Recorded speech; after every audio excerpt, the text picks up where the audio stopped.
morning, everybody. The mic is working, yeah. So we're going to start on time. We'll probably finish early. We've got people that are going to tell us when to stop anyway. So I'll start by introducing the two of us. So my name's Bea, and this is Alex. We both work at the University of Leeds. I'm surprised about how nervous I am standing here. It's the first time I've done sort of an in-person talk for a long time, and you really realise how different it is. So it's great, but slightly nerve-wracking.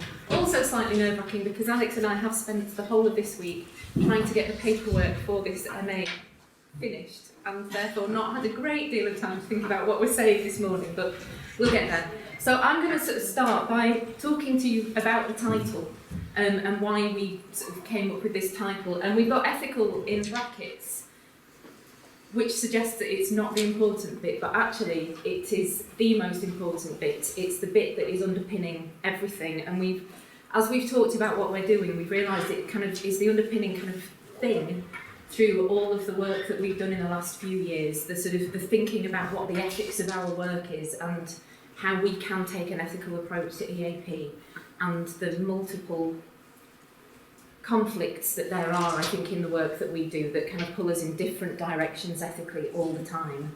The other bit is about designing an MA in teaching EAP, which is what we're in the process of doing at the moment. We're going to talk a little bit about the process and the difficulties and the ethics and how we've had to kind of counsel each other to calm down at times and kind of not get too angry with our university about the processes and what we're trying to do. So at the moment we're in the stage where we've got a programme approval, so it's there's something on the website, but if any of you have looked at all, you will see that there's not a lot of information about modules, because we're now going through, this is the way our university works, through the module approval process. And Alex and I worked on the programme level stuff. We've now got multiple people working on the module work, so there's a lot of discussion going on at the moment. We've been talking about designing and developing an MA in EAP for a few years now. Various things have meant that it hasn't happened up until yet. And I think one of the big questions, and I think it's sort of drawing on some of the things that Lindsay was just saying in the plenary, is what gives us the right to be a teacher educator, to run an MA in EAP. We both position ourselves as EAP practitioners, as teachers of EAP, and at what point do we suddenly say, okay, where we feel that we can teach other people about this, what gives us that right ethically to put ourselves in that position? And I think what we feel has given us that right, and Alex has done it before, so I suppose he's had experience of running an MA in EAP in Nottingham, is the scholarship that's going on, not just because we didn't feel that we could do it by ourselves. It's a lot of work, and I think if you're a student that's going to do an MA, you don't want to see the same two faces all the time anyway. So we feel that at Leeds we've done enough work over the last few years to get a group of people who we feel have got the sort of underpinning scholarship and the knowledge available to them to kind of feel confident that they are able to work with other people and develop their own knowledge of EAP. So that was the beginning of our ethics, like at what point do we feel that we're ready to do this? I'm going to talk a little bit about the structure, because that again is part of our ethical sort of thinking around what we're doing. It is an MA, but it is also a certificate, a diploma, and what we call CPD, but not what our university calls CPD. We've had a lot of miscommunications around the naming of things as well. A few years ago, our university started talking about unbundled and stackable modules. I'm not sure if it's the same language that's used elsewhere, but maybe. And we thought, well, this is great, because this is kind of what we wanted. We've been talking about doing anyway, so if the university's talking about it, we must be able to do it. And now we're finding that although they're talking about it, they haven't yet got the structures in place that enable it. So what we're also finding that we're being a bit of a test pilot for them at the moment. To some extent that's good, because they're not so worried about whether we're going to make any money, because they're using us as a bit of an experiment. So the structure is that there are 2 core modules that everybody needs to take, and they are 30 credits each. And those are the ones that you can take if you want. You can then stop and you would get a certificate. If you want to continue and get a diploma, you can take these modules. The text analysis one we feel is core to EAP practice, so that one is a compulsory module as well if you were taking the whole programme. And then you have a choice of the other ones. And then to get the MA at the end, there's the sort of big sort of independent research project, whether that becomes a dissertation or a portfolio of practice. The stackable bit is what we are calling CPD. Standalone modules seems to be what the university is calling it, where if you already have an MA, if you already have a permanent position, so you don't feel that you need an MA because you've got lots and lots of experience, but you might, for example, want to think more carefully about academic leadership, you can just take that module on its own. Over a period of 6 years, you can then decide, if you think that we're all brilliant and you want to learn more from us, you can then build in different directions. Over a period of, I think a maximum of 6 years, you could then build up to the final MA. But to get the certificate, you have to have taken those 2 modules. Then to get the diploma, you have to have taken the text analysis and 2 other modules. They're 15 credits each. The other thing I should say is that this is a fully online programme as well, because again, one of the ethics around what we do is that we are talking about EAP as a global sort of profession, and we know that people can't travel to the UK to do this. We want to encourage people from across the world to do it, so it needs to be online in that sense as well. We are talking to Bali, to the sort of TEAP accreditation people, and I think other people who are in similar situations in terms of teacher education have been asking the same question about whether we can align the certificate with Associate Fellow of TEAP and the diploma with Fellow of TEAP, so that if you get the certificate, you also become an Associate Fellow of Bali. So we have in the design looked at the TEAP competencies as part of kind of the guidance for it, but we haven't used it to fully inform the decisions that we've made, because we wanted to go beyond EAP teaching practice. I think when we think about EAP and our practices, there's much more to it than classroom teaching. So, for example, we've got the academic leadership module. The certificate does include teaching practice, because that is core to what we do, and we feel that one of the things that a lot of MAs don't include is that teaching practice. So you can develop the knowledge around it, but so one of the discussions that we're having at the moment is ethically how can we evaluate that through online, and whether people have access to classrooms or not have classrooms, and that's one of the difficulties that we're kind of working through at the moment. So that's the structure. I've done my bit now. We've only got 5 slides. One of them is very, very complicated, and I'm leaving that bit to Alex. Okay.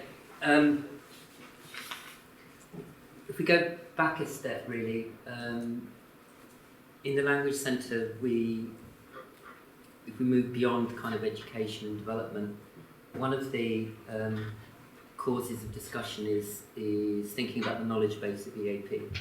So what do we draw on? What knowledge do we need, etc. So those kinds of discussions have underpinned as well thinking about the MA. EAP knowledge base is contested, it's slightly nebulous, etc., and people interpret it in different ways. So we've had those discussions, and when I wrote the book EAP Practitioner with Ian Bruce, we came across Ferguson's slightly obscure chapter in a 1997 publication that we found useful as a heuristic to start thinking about the dimensions of the knowledge base of the EAP practitioner. So on the basis of this, we've got knowledge of disciplinary cultures and values, so that's more sociological understanding of what the EAP practitioner needs to know. The epistemological basis, so the ways in which different disciplines understand knowledge.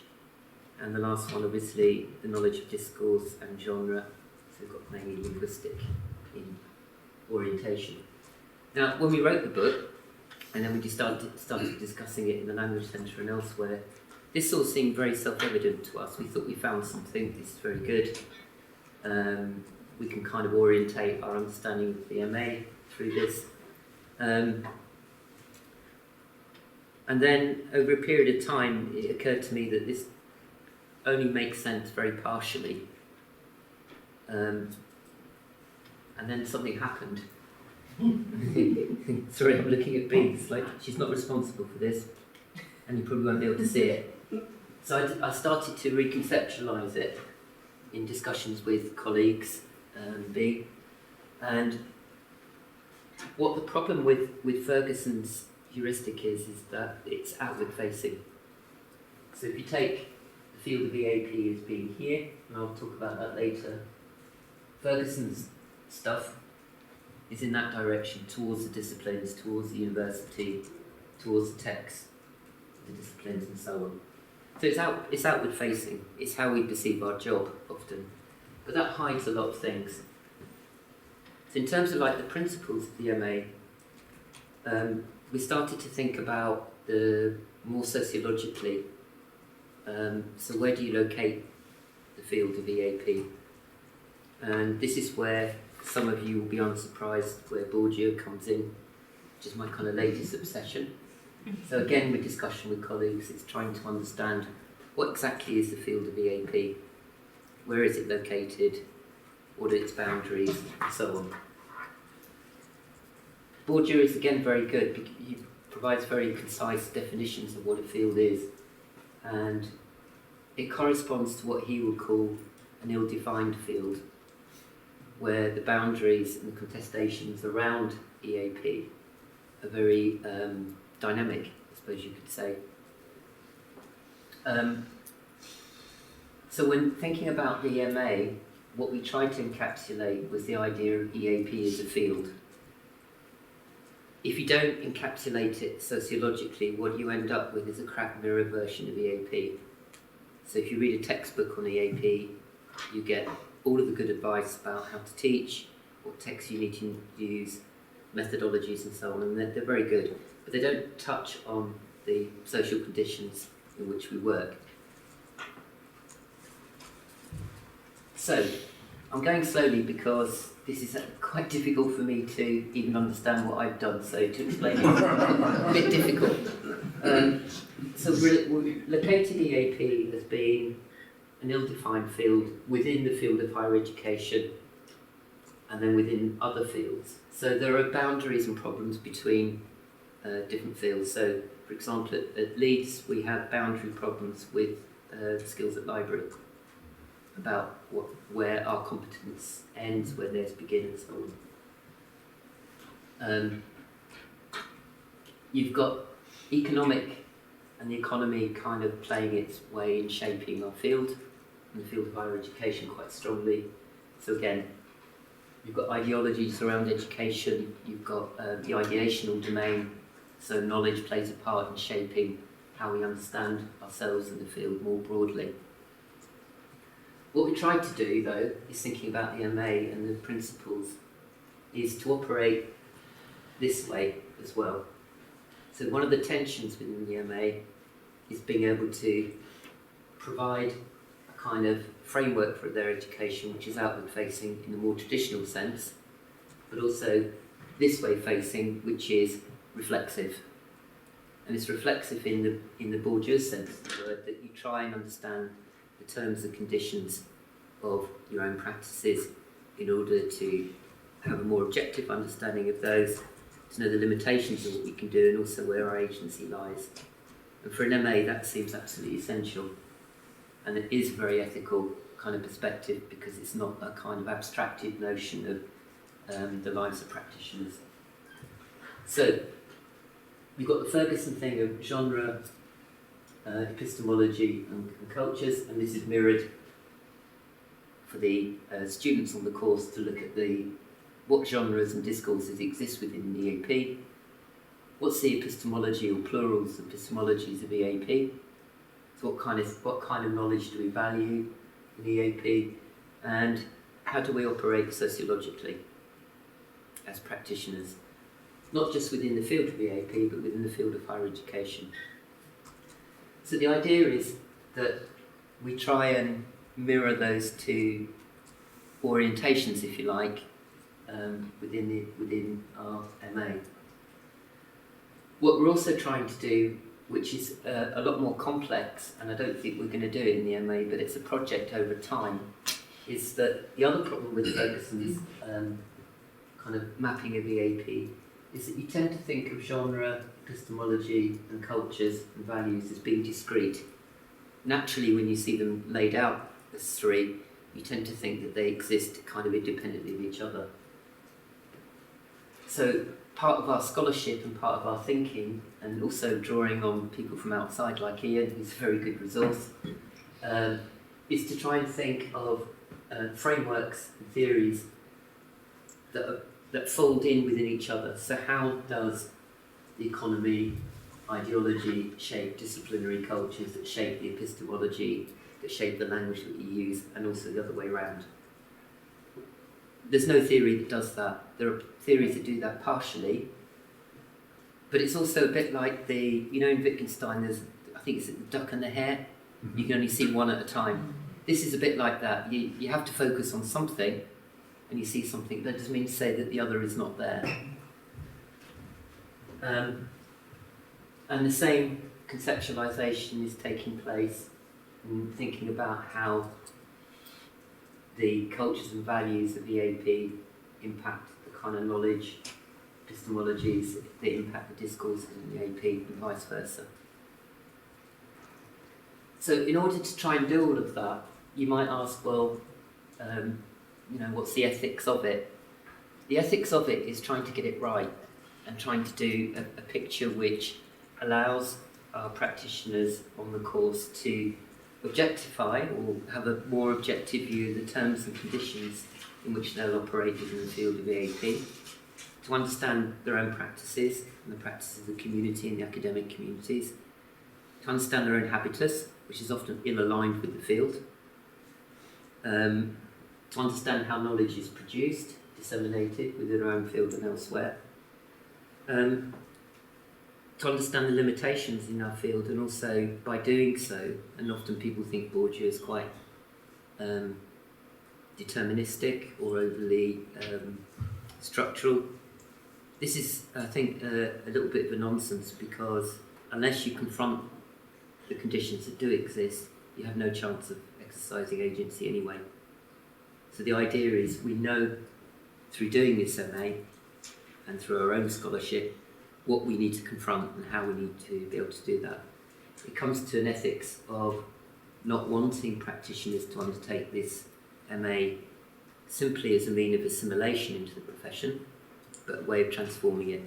So the habitus, the routines, the perspectives, the dispositions of our students, we can't force them, but we'd like to shape them towards having that kind of view of the world, where they understand fully the conditions in which they operate, and through doing that we'll understand and be orientated towards transforming it.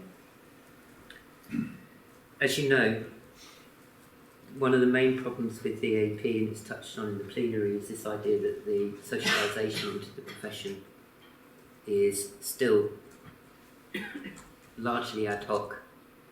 Any development takes place in situ, and so the development of a practitioner is often post hoc.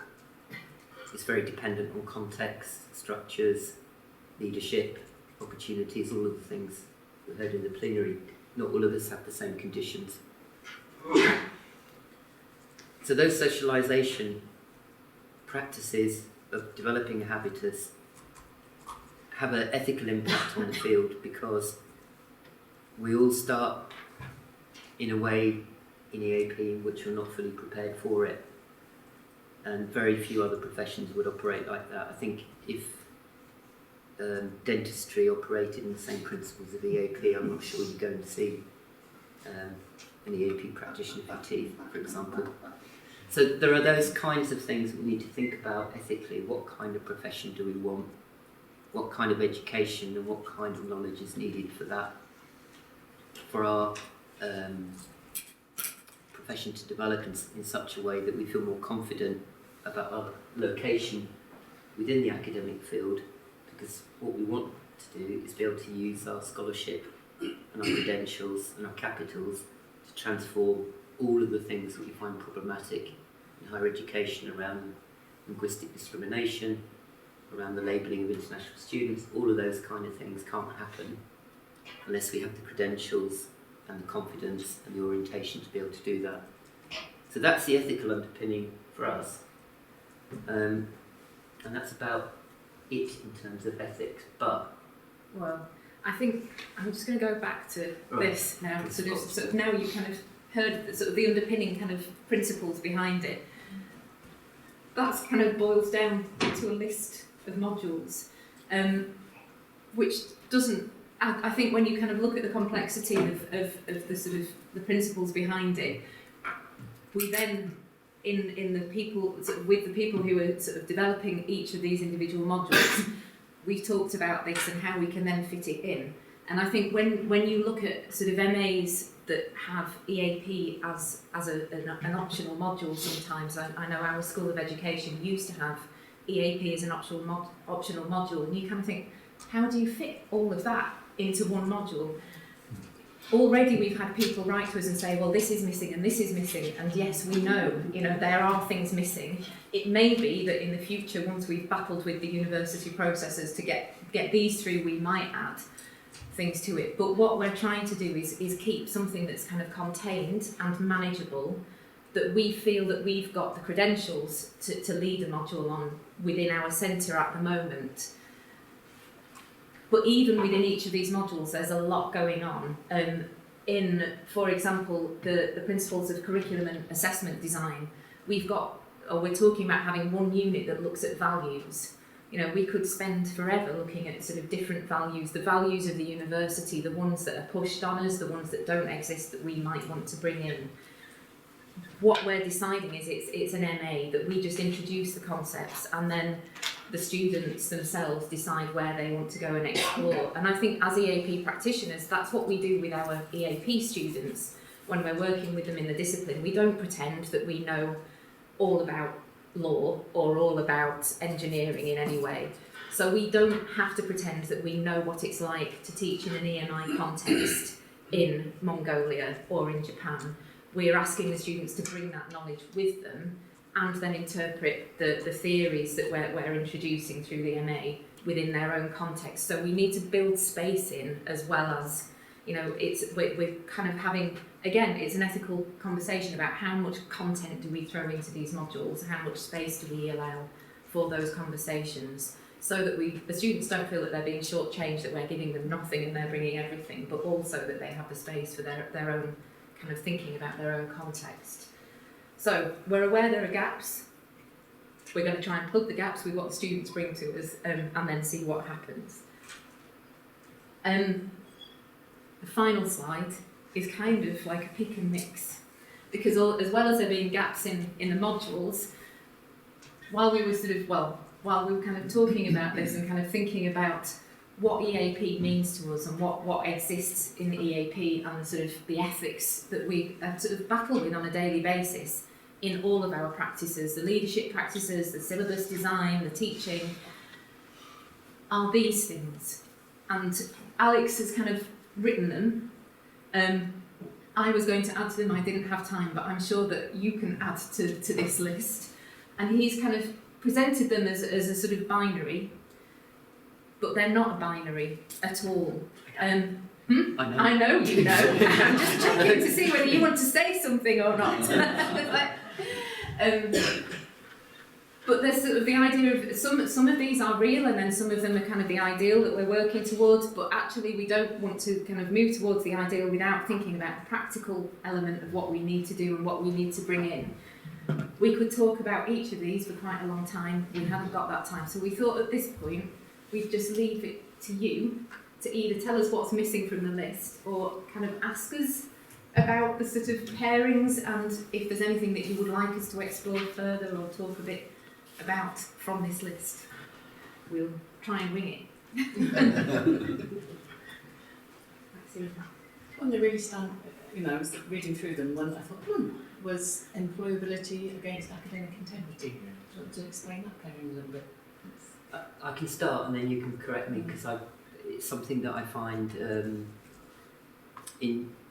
often when you read or listen to senior people in university, employability is a kind of key word that appears.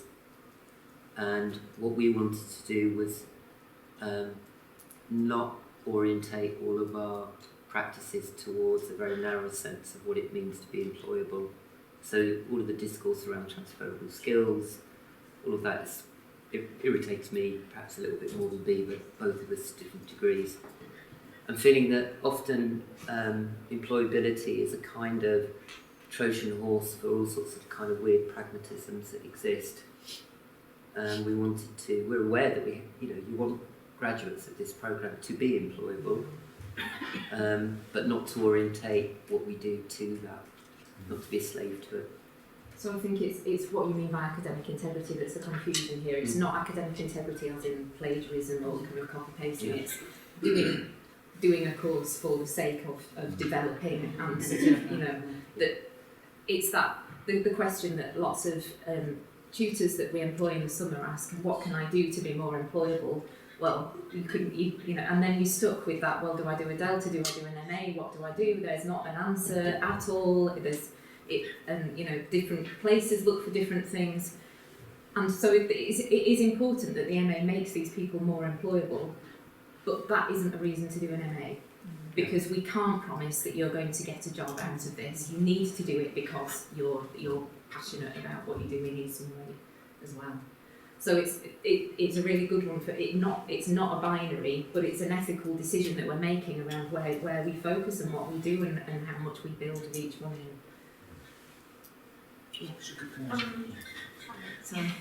So my question would be a little bit of an insider.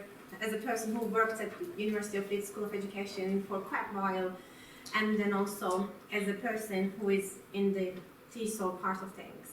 So first of all, congratulations for pushing for this MA, because I think you are in the best position to offer this at the university. And it is quite unheard of in my experience to have an MA in the language centre. Mm-hmm. And I'm very well aware of the distinction at the University of Leeds of like the separation School of Education, School of Languages, and the Language Centre. They're a bit of like distant from each other and don't talk as much as they would. So while organising the contents and the theoretical background of this MA, I wonder how much did you find identified links between, for example, what is done at the School of Education, what is done at the School of Language, and how did they benefit from? Did you have any staff exchanges or any sort of communication you identified? One of the first things that you have to do when you're submitting a proposal for a programme is check that other parts of the university are comfortable with you doing it. So that the School of Education were the first people that we checked with. There is also an MA in English Language Teaching and Linguistics in our own, we're part of the School of Languages, Cultures and Societies. They said that they were okay with it. I think the EAP module in the MA TESOL in education has sort of disappeared a little bit anyway. We do also have 3 colleagues, one of them is here today, who teach in sessional in the School of Education, so they are kind of aware of it because they work very closely with MA TESOL studies students there. So we've got a lot of links. We did discuss whether we were going to include as some of the elective modules from other parts of the university, so the MA in ELT and Linguistics or the MA TESOL. We decided not. I'm trying to remember back that long why. I think we want to be able to control the programme. I think basically at the moment we want it to be compact and manageable and be clear what it is that the students who complete the whole programme are leaving with, and that it is very specifically EAP or kind of teaching higher education within the area of languages, sort of specific, I think. There was another, was it you, John? Or we answered it? Well, yeah, just following up Maxine's interest in this employability thing. I mean, some of the TEAP courses are very CPD oriented, and the best ones, like at Bristol, there's and these are very practical courses. And are you characterising this as something that's not part of CPD, and not connected with employability, and not connected with getting a better job?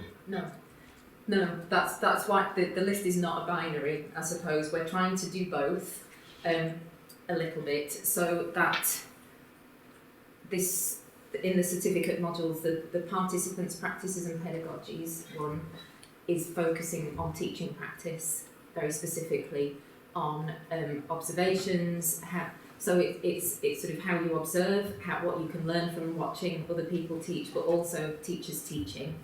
And the other one is, so I suppose it's, if you kind of take Alex's beautiful diagram, that one's the kind of looking at EAP practice specifically, and then the knowledge, politics and cultures in academia is the outward looking one there. In the other the sort of 15 credit modules, text analysis is very, very specific to EAP. You analyse a text in multiple ways, through discourse, through genre and through corpus. What do you do with it then in the classroom? And so the sort of principles of curriculum and assessment design is very, so that's, if that was what somebody who already is working elsewhere was kind of, you sometimes get told, okay, you're going to do all the assessment for us. They may choose through their, to just come and take that particular module on its own, and it could be CPD. Where in the university we call it standalone modules. We talked about CPD, and it took us 6 months to unpick the mess that we got. But in our kind of hope, we're hoping that sort of the course information, it will say you can take us as CPD. So would it be okay for somebody who wasn't an English language teacher, who didn't have a cert or a dip, could they go straight into this and then go into teaching EAP? What we're saying in terms of entry requirements is that you either have a teaching qualification already, or you have experience of teaching. I think we've said 2 years, because we know there are people who work particularly in higher education who have been teaching for a number of years but with no teaching qualification. So it's an either or, but we do expect that they've got some teaching practice. We're not teaching them classroom management methodologies, it's people in the library, for example. Yeah, so they could, because they've been teaching for a while. Yeah. We also, when we initially planning it out, we're thinking about languages for academic purposes, because we're located in the School of Languages, Culture and Societies. Also thinking about Spanish, our other colleagues elsewhere. We haven't got to that because marketing and other people were a little bit cautious around that, so teaching came out as being the most marketable. That's some of the compromises. We wanted to call it something else, we've forgotten now. It would be completely forgettable. Sounded great, but... Quick question, just around the practical element. You said in the cert bit in the beginning, that's going to be teaching practice somehow. How are you going to organise that? I'm aware of the time. Yeah, it is a good question, and we haven't quite. So we are assuming that some of the students that take the course will be teaching themselves, because it is part-time, it's online. The idea being that if they're working somewhere, they can fit this in around. Yeah. We're never going to we will have tutorials that are live, sort of, but online. Everything else will be asynchronous. Okay. So that will include the teaching. So we will ask people to record if they've got access to a group of students that they're teaching EAP, and we will take EAP as as broad as that they would have to be able to justify what makes it an EAP class.